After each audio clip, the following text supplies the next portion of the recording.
അശ്വതി ഭയങ്കര ചിരിച്ചിട്ടാണല്ലോ നിൽക്കുന്നത്. അത്രയും കോൺഫിഡൻ്റ് ഉണ്ട്. ഞാൻ കണ്ടിരുന്നു, എഴുത്ത് കണ്ടിരുന്നു, ഫേസ്ബുക്കിൽ എഴുതിയ എഴുത്ത് കണ്ടിരുന്നു. അപ്പോൾ എനിക്ക് ഭയങ്കരമായിട്ട് ഫീൽ ചെയ്തു. അതാണ് ഞാൻ ഇൻ്റർവ്യൂ തരാമോ എന്ന് ചോദിച്ചത്.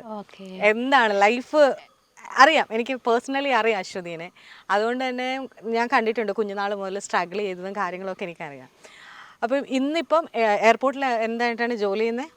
ഞാൻ 0484 എയർ ലോഞ്ചിൽ ഫ്രണ്ട് ഓഫീസ് സൂപ്പർവൈസറായിട്ട്. ഇപ്പം മാരീഡ് ആണ്, ഒരു കുഞ്ഞുണ്ടല്ലേ? കുഞ്ഞിനെ അപ്പോൾ എങ്ങനെ? ഹസ്ബൻഡ് നോക്കും. അപ്പോൾ അവർക്കൊക്കെ ഓക്കെയാണ്. അപ്പോൾ ലൈഫിലേക്ക് എങ്ങനെയാണ് ഈ ഒരു, ഇപ്പോൾ കല്യാണം കഴിഞ്ഞു, കുഞ്ഞായി, വീണ്ടും ഒരു ജോലി, അതെനിക്ക് തോന്നുന്നു ഫസ്റ്റ് കിട്ടിയ ജോലി ഇതാണെന്ന് തോന്നുന്നു അല്ലേ? ലൈക്ക് ഏറ്റവും ഒരു പഠിച്ച ജോലി ഇപ്പോഴാണ് കിട്ടിയത്. 12 years എടുത്തു. 12 വർഷം എടുത്തു. 12 വർഷം കാത്തിരുന്നു ഈ ജോലിക്ക് വേണ്ടിയിട്ട്.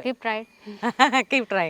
എങ്ങനെയുണ്ടായിരുന്നു ഇങ്ങോട്ട് ജോലിയിലേക്കുള്ളൊരു വരവ്? കാരണം നമ്മൾ ഈ 12 വർഷം എന്നൊക്കെ പറയുന്നത് ഗ്യാപ്പ് വരുന്നത് പ്രശ്നമാണ്, പിന്നീട് ഇങ്ങോട്ടേക്കും ഒരു വലിയ പ്രശ്നമായിരുന്നു. എങ്ങനെയുണ്ടായിരുന്നു?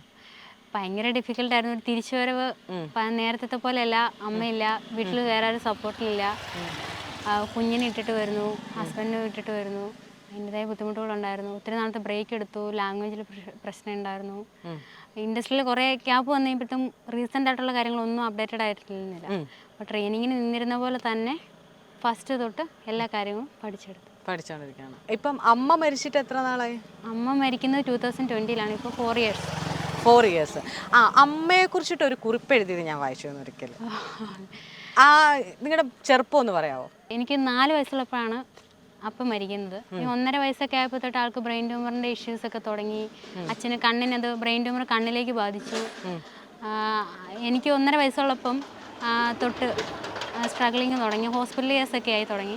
അമ്മയ്ക്ക് ആ സമയത്ത് ഒരു ജോലിയില്ല, അമ്മയ്ക്ക് സ്ഥിരമായിട്ടൊരു വരുമാനമില്ല. അച്ഛൻ്റെ റബ്ബർ വെട്ട്, അന്ന് ആ ഭാഗത്ത് റബ്ബർ വെട്ടാണ് ആ ഗ്രാമത്തുള്ളത്. ആ റബ്ബർ വെട്ടിനകത്ത് നിന്ന് കിട്ടുന്ന തുച്ഛമായ വരുമാനം കൊണ്ടാണ് ഞങ്ങളെ 2 പെൺമക്കളെ നോക്കാൻ വേണ്ടിയിട്ട്, വീട്ടിലെ ഒരു വരുമാനം അതായിരുന്നു. പിന്നെ അച്ഛൻ മരിച്ച് അമ്മ ഒരു 5-6 മാസം ബ്ലാങ്ക് ആയിപ്പോയി. 3-4 വർഷത്തോളം ഹോസ്പിറ്റൽ കേസൊക്കെ ആയിട്ട് നടന്നു. പിന്നെ അച്ഛൻ മരിച്ചു കഴിഞ്ഞാൽ ഒരു 5-6 മാസത്തോളം അമ്മ വീട്ടിലൊന്നും ഒരു വരുമാനം ഇല്ലാതെ, ശരിക്കും ബന്ധുക്കൾ അങ്ങനെ നോക്കിയിട്ടുണ്ടെന്ന് വെച്ചാൽ സഹായിച്ചിട്ടുണ്ട്. പക്ഷെ കൂടുതലും നാട്ടുകാരാണ് സഹായിച്ചത്. ആ നാട്ടിലെ ആൾക്കാർ ശരിക്കും അവരൊക്കെ വാങ്ങിച്ചു തരുന്ന അരിയും പച്ചക്കറിയും അങ്ങനത്തെ സാധനങ്ങളൊക്കെ കൊണ്ടാണ് ഞങ്ങൾ വീട്ടിൽ കഴിഞ്ഞു 5-6 മാസത്തോളം. പിന്നെ അമ്മ പതുക്കെ റബ്ബർ വെട്ട് പഠിച്ചു. അതുവരെ അറിയില്ലായിരുന്നു. ആ നാട്ടിൽ ഒരു റബ്ബർ വെട്ടുകാരിയായിട്ടൊരു പെണ്ണ് വരുന്നത് ആദ്യമായിട്ടാണ്. വേറെ ആരും എൻ്റെ ഓർമ്മയിൽ അങ്ങനെ ഇല്ല. എല്ലാവരും ഹസ്ബൻഡിനെ സപ്പോർട്ട് ചെയ്യാൻ വേണ്ടി കൂടെ പോകുന്നല്ലാതെ. പിന്നെ അമ്മ 1-2 വീട്ടിൽ ആദ്യം റബ്ബർ വെട്ട് പഠിച്ചു. വീടിനടുക്ക തന്നെ ഞങ്ങളെ വീട്ടിലിരുത്തിയിട്ട് അമ്മ വീടിന് താഴത്തെ ഒരു റബ്ബർ തോട്ടത്തിൽ പോയി റബ്ബർ വെട്ടും. അപ്പോൾ അവിടെ നിന്നാൽ കാണാം ഞങ്ങൾ മുറ്റത്ത് നിൽക്കുന്നത്. അങ്ങനെ ആദ്യം അങ്ങനെയായിരുന്നു റബ്ബർ വെട്ട് തുടങ്ങിയത്. പിന്നെ കുറച്ചുകൂടെ വരുമാനത്തിന് വേണ്ടിയിട്ട് വീട്ടിൽ നിന്ന് കുറച്ച് ദൂരത്തേക്ക് റബ്ബർ വെട്ടാൻ തുടങ്ങി. അങ്ങനെ 2-3 വീട്ടിൽ അങ്ങനെ അടുപ്പിച്ച് ഓരോ ദിവസം തന്നെ വെട്ടുന്നുണ്ടായിരുന്നു. ആ സമയത്ത് ഞങ്ങളെ അയൽവക്കത്തെ വീട്ടിലൊക്കെ ഇട്ടിട്ടായിരിക്കും പോകുന്നത്. രാവിലെ അമ്മച്ചി ഞങ്ങളുടെ ഒരു ഓർമ്മ ശരിയാണ്, അമ്മ രാവിലെ 2 മണി 3 മണിയാകുമ്പം അമ്മ റബ്ബർ വെട്ടാൻ പോകും. ലൈക്ക് അന്ന് അടച്ചുറപ്പുള്ള വീടൊന്നും ഇല്ല. ഞാനും അനിയത്തും തന്നെയാണ് വീട്ടിൽ അമ്മ പോകുമ്പോൾ. അന്ന് ഇലക്ട്രിസിറ്റി ഇല്ല വീട്ടിൽ. അപ്പം അമ്മ ഞങ്ങളെ രാവിലെ വിളിച്ചേൽപ്പിക്കും. തലേന്ന് തന്നെ ചോറുണ്ടാക്കി വയ്ക്കും. വൈകിട്ട് തലേന്ന് രാത്രി തന്നെ ചോറുണ്ടാക്കി വയ്ക്കും. അടുക്കളയിൽ കയറി എൻ്റെ പിള്ളേർ എന്താ പറയുക കഷ്ടപ്പെടണ്ടെന്ന് വിചാരിച്ചിട്ട് അമ്മ ചോറ് കുടിക്കാനുള്ള വെള്ളം ഉൾപ്പെടെ ഞങ്ങൾ കിടക്കുന്ന കട്ടിലുള്ള മുറിയിൽ കൊണ്ട് വെച്ചിട്ട് ഞങ്ങളെ വിളിച്ചേൽപ്പിക്കും. എന്നിട്ട് അമ്മ പോകാൻ നേരം ഞങ്ങളെ കൊണ്ട് അകത്തുനിന്ന് കുറ്റിയിടിക്കും. കാരണം മണ്ണെണ്ണ വിളക്ക് കത്തിച്ച് ഒരു ചെരുവത്തിനകത്ത് വെള്ളം ഒഴിച്ചിട്ട് ആ മണ്ണെണ്ണ വിളക്ക് കത്തിച്ച് വെച്ചിട്ട് പോകും. കാരണം ഇതെങ്ങനെ മറിഞ്ഞു പോയി കഴിഞ്ഞ് കഴിഞ്ഞാൽ മീൻസ് തീ പിടിക്കാണ്ടിരിക്കാനൊക്കെ ആയിട്ട് ആളങ്ങനെ വെച്ചിട്ട് പോകും. പിന്നെ ഞാനും എൻ്റെ അനിയത്തിയും രാവിലെ ശരിക്കും അയൽവക്കത്തൊക്കെ പിള്ളേർ പേരൻസാണ് ഒരുക്കി വിടുന്നത്. അവിടെയൊക്കെ പെണ്ണുങ്ങൾക്ക് പൊതുവെ ജോലികളൊന്നും ഇല്ല. അവർ മക്കളെ നോക്കി വീട്ടിൽ ഇരിക്കുക, അങ്ങനത്തെ ഒക്കെ ഒരു സെറ്റപ്പാണ്.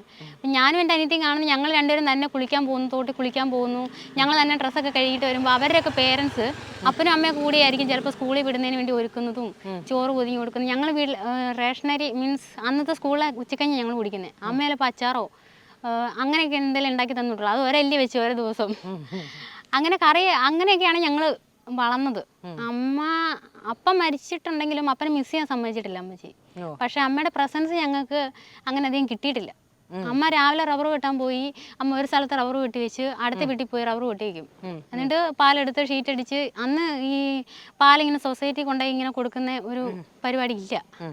അന്നൊക്കെ കാലത്ത് മൊത്തം റബ്ബർ ഷീറ്റ് ആക്കി അത് ഒഴിച്ച് ഷീറ്റ് ആക്കി ഷീറ്റ് അടിച്ച് പിറ്റേ ദിവസം നമ്മൾ എടുക്കുക എന്നുള്ളതാണ്. എന്നിട്ട് ഈ റബ്ബർ ഷീറ്റ് അടിക്കുമ്പോൾ ഈ അമ്മക്ക് ഇത്ര ലോങ് ഹെയർ ഉണ്ടായിരുന്നു കെട്ടിക്കൊണ്ട് വരുമ്പോൾ. അപ്പം അമ്മച്ച് തലമുടി കണ്ടിട്ടാണ് കിട്ടിയത്. റബ്ബർ വെട്ടൊക്കെ കഴിഞ്ഞ് ഒരു 5-6 മാസം കഴിഞ്ഞപ്പോൾ തൊട്ട് ആളും മുടിയൊക്കെ ഒഴിയാൻ തുടങ്ങി. മുടിയൊക്കെ പോയി ശരിക്കും. എന്നിട്ട് അമ്മ റബ്ബർ വെട്ടൊക്കെ കഴിഞ്ഞ് വരുമ്പം ചിലപ്പോൾ കയ്യലേയും നൈറ്റിയിലേയും തലമുടിയിലൊക്കെ ഈ റബ്ബർ പാല് പൊളിച്ചളഞ്ഞുകൊണ്ട് ആൾ വരുന്നത്. ആ വേർപ്പും മണവും പിന്നെ വരുന്ന വഴി ചൂട്ടുമടലും ഒക്കെ പെറുക്കി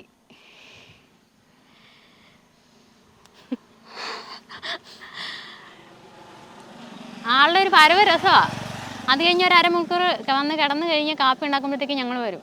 സാധാരണയൊക്കെ വീട്ടിൽ പഴംപൊരി അങ്ങനത്തെ സാധനങ്ങളൊക്കെ പുറത്തുനിന്നൊക്കെ വാങ്ങിച്ച് ഞങ്ങൾക്ക് അങ്ങനെയൊക്കെ കഴിക്കുന്ന സെറ്റപ്പാണ് ഞങ്ങളുടെയൊക്കെ നാട്ടിൽ. പക്ഷെ ആ സമയത്ത് ഞങ്ങൾക്ക് ചിലപ്പം ഓണക്കൊക്കെ വെള്ളത്തിലിട്ടതും പഴങ്കഞ്ഞിയൊക്കെ ചിലപ്പോൾ കാണത്തുള്ളൂ. സങ്കടം ഉണ്ടായിരുന്നു, ശരിക്കും ബുദ്ധിമുട്ടുണ്ടായിരുന്നു. വേറെയുള്ള പിള്ളേരെ വെച്ച് കമ്പയർ ചെയ്ത് നോക്കുമ്പം ഞങ്ങൾക്കതൊക്കെ ഭയങ്കര ഡ്രീമായിരുന്നു. ഒരു വൈകുന്നേരത്തെ ചായക്ക് ഇടുന്ന പഴംപൊരിയൊക്കെ അതൊക്കെ വല്ലപ്പോഴും കിട്ടത്തുള്ളൂ. വർഷത്തിൽ 1-2 പ്രാവശ്യമാണ് ബീഫോ മീനോ ഒക്കെ വാങ്ങിച്ചുകൊണ്ടിരുന്നൊരു കാലം ഉണ്ടായിരുന്നു. അവിടെ പ്രത്യേകിച്ച് അങ്ങനെ ഒരു നാട്ടിൽ കഴിഞ്ഞു പോകാന്ന് പറഞ്ഞാൽ അതിനേക്കാളും വലിയ പാടായിരുന്നു. 3 പെണ്ണുങ്ങൾ തന്നെ. കൊച്ചു പറഞ്ഞ പോലെ മനസ്സിലാവും എനിക്ക്. ഒരു പക്ഷേ എൻ്റെ ചെറുതിലെ ഞാൻ അശ്വതീനെ കണ്ടിട്ടുണ്ട്, അല്ലെങ്കിൽ നമ്മളെല്ലാം പരസ്പരം കണ്ടിട്ടുള്ളവരാണ്. നമുക്കറിയാം. ഞാൻ എൻ്റെ ജീവിതത്തിൽ ആദ്യമായിട്ട് ഒരു ക്യാൻസർ മരണം എന്ന് കേൾക്കുന്നത് കുഞ്ഞിൻ്റെ അച്ഛൻ്റെ സോമൻ ചേട്ടൻ്റെ മരണമാണ് ഞാൻ ആദ്യമായിട്ട് കേൾക്കുന്നത്. അപ്പം എനിക്കും ഇങ്ങനെ നമ്മളും കുഞ്ഞിതാണല്ലോ ഒന്ന്, അപ്പോൾ അതിൻ്റെ ഒരു ടെൻഷൻ.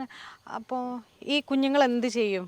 നിങ്ങളുടെ വീടാണെങ്കിൽ ഒരു സ്ലോപ്പിലുമായിരിക്കുന്നത്, സ്ലോപ്പിലാണ് ഇരിക്കുന്നത്. അപ്പോൾ നമുക്ക് ഈ പറഞ്ഞ പോലെ തന്നെ ഭർത്താവ് മരിച്ച ഒരു സ്ത്രീ എങ്ങനെയാണ് ഒരു സമൂഹത്തെ ട്രീറ്റ് ചെയ്യുന്നതെന്ന് നമുക്കറിയാം. ഇന്ന് നമുക്ക് ആ നാടും അത് ഭയങ്കര ഡിഫിക്കൽട്ടായിരുന്നു. അപ്പം ഞാൻ പലപ്പോഴും ശ്രദ്ധിച്ചിട്ടുണ്ട് ഇങ്ങനെ ട്രീറ്റ് ചെയ്യുന്നത് എങ്ങനെയാണ്. ഇപ്പം ഞാനൊക്കെ ആണെങ്കിലും ഇപ്പോഴത്തെ ഒരു ബോധത്തിലാണ് എൻ്റെ അമ്മേനെ ഉൾപ്പെടെ നോക്കണത്. അന്നത്തെ ബോധത്തിൽ എനിക്ക് എങ്ങനെയാണെന്ന് എനിക്ക് ഓർമ്മയില്ല. മനസ്സിലായി? എങ്ങനെയായിരുന്നു അത്? നിങ്ങൾ എങ്ങനെയാണ് ഇപ്പം പറഞ്ഞ പോലെ 3 സ്ത്രീകൾ ഒറ്റയ്ക്ക് താമസിക്കുന്നത് എങ്ങനെയാണ് നിങ്ങൾ ആ ഒരു ഡിഫിക്കൽട്ടി നിങ്ങൾ ഫേസ് ചെയ്തത്? അമ്മച്ചി നല്ല സപ്പോർട്ടായിരുന്നു എല്ലാ കാര്യത്തിലും. അമ്മ പറഞ്ഞിരുന്നേ അടുക്കളപ്പണി ചെയ്യണ്ട, പഠിക്കുക, ആ സമയം കൂടെ വീട്ടിലെ പണിയെല്ലാം ഞാൻ ചെയ്തോളാം. കഴിക്കുന്ന പാത്രം പോലും ഞങ്ങളെ അമ്മച്ചി മരിക്കുന്നതിൻ്റെ തലേന്ന് പോലും കഴിച്ചിട്ടില്ല ഞങ്ങളെ കൊണ്ട്. എന്നാലും ഞങ്ങളായിട്ട് ഓരോ കാര്യങ്ങൾ ചെയ്യുമ്പോൾ അമ്മേനെ എതിര് പറഞ്ഞിട്ടില്ല. പക്ഷേ എന്നാലും ആ സമയം കൂടെ മക്കൾ പഠിച്ചു. അനിയത്തി കളക്ടറാവും, ഞാൻ ഡോക്ടറാവണം, അങ്ങനത്തെ ആഗ്രഹങ്ങളൊക്കെ ആയിരുന്നു അമ്മയ്ക്ക്. അമ്മയ്ക്ക് പണി കഴിഞ്ഞ് കയറി വരുമ്പം ഞാനും അവളെ പഠിക്കുന്നതോ വായിക്കുന്നതോ കണ്ടു കഴിഞ്ഞാൽ അമ്മയ്ക്ക് അതിനേക്കാളും വലിയ സന്തോഷം വേറെ ഇല്ലായിരുന്നു. പഠിക്കുന്ന ചിലപ്പം ഡ്രസ്സൊക്കെ ഞങ്ങൾക്ക് കുറവുണ്ടായിരുന്നു. ചിലപ്പം അമ്മച്ചി പണിക്ക് വന്ന് പോകുന്ന വീട്ടിലെ പിള്ളേരൊക്കെ പഴയതായിരിക്കും ഞങ്ങൾ ഉപയോഗിച്ചുകൊണ്ടിരുന്നത്. അന്ന് ചിലപ്പോൾ 8-ലൊക്കെ പഠിക്കുന്ന സമയത്തൊക്കെ ഒരു ജോഡി ഉണ്ടായിരുന്നുള്ളൂ കളർ ഡ്രസ്സ്. ബാക്കി നമ്മൾ യൂണിഫോമിൽ ഓടിക്കുന്നത്, അതും ഒരു ജോഡി ഉണ്ടായിരുന്നുള്ളൂ. പക്ഷെ അമ്മ പുസ്തകത്തിന് അങ്ങനത്തെ കാര്യങ്ങൾക്കൊന്നും നമുക്കൊരു കുറവും വരുത്തിയിട്ടില്ല. പേനയ്ക്കാണേലും അവിടെ ഏത് പിള്ളേർ ചെയ്യുന്നതിനേക്കാളും അപ്പനും അമ്മയുള്ള പിള്ളേർ പോകുന്നതിനേക്കാളും ഗ്രാൻഡായിട്ടാണ് ഞങ്ങൾ വിട്ടുകൊണ്ടിരുന്നത്, സ്കൂളിൽ വിട്ടുകൊണ്ടിരുന്നത്. ഞങ്ങൾ പഠിക്കണം, വലിയ നിലയിലെത്തണം എന്ന് വലിയ ആഗ്രഹമായിരുന്നു. അപ്പോൾ അമ്മയുടെ സാഹചര്യം വരാണ്ടിരിക്കാൻ വേണ്ടി സ്വന്തമായിട്ട് സ്വന്തം കാലിൽ നിൽക്കുക, സ്വന്തമായിട്ട് ഒരു ഏണിങ്സ് ഉണ്ടാവുക, അതൊക്കെയാണ് അമ്മ അന്ന് ഞങ്ങളെ പഠിപ്പിച്ചുകൊണ്ടിരുന്നത്. അത് മാത്രമേ എപ്പോഴും റിമൈൻഡ് ചെയ്തുകൊണ്ടിരുന്നുള്ളൂ. പിന്നെ ബാക്കിയുള്ളവർ പറയുന്നത് ഞങ്ങളങ്ങനെ ഒരു പരിധി വരെ ചെവി കൊടുത്തിട്ടില്ല. അമ്മ പറയും, നിങ്ങൾ ഉണ്ടല്ലോ പ്രൂവ് ചെയ്ത് കാണിക്കാൻ, വേറെ ആരും വേണ്ട. പഠിക്കുക എന്നുള്ളത് തന്നെയാണ് എനിക്ക് തോന്നുന്നു. നമ്മൾ ജനിച്ചു വളർന്ന ആ സ്ഥലത്ത് പഠിക്കുക എന്നുള്ള പഠനം വലിയ ഇമ്പോർട്ടൻ്റ് ആയിരുന്നു. കാരണം പഠിക്കുന്നവർ വളരെ കുറവാണ്. എല്ലാവരും നമ്മൾ കാണുന്ന പോലെ റബ്ബർ വെട്ടിനോ അല്ലെങ്കിൽ കൂലിപ്പണിക്കോ പോകുന്ന, അതിലപ്പുറം ആളുകൾക്ക് ചിന്തിക്കാൻ പറ്റാഞ്ഞിട്ടാണോ എന്താ സാഹചര്യം നമുക്ക് മനസ്സിലായിട്ടില്ല. അവിടെ നിന്നൊരു ജോലി മേടിക്കുക അല്ലെങ്കിൽ സ്ട്രഗിൾ ചെയ്യുക എന്നൊക്കെ പറയുന്നത് വലിയ കാര്യം തന്നെയാണ്.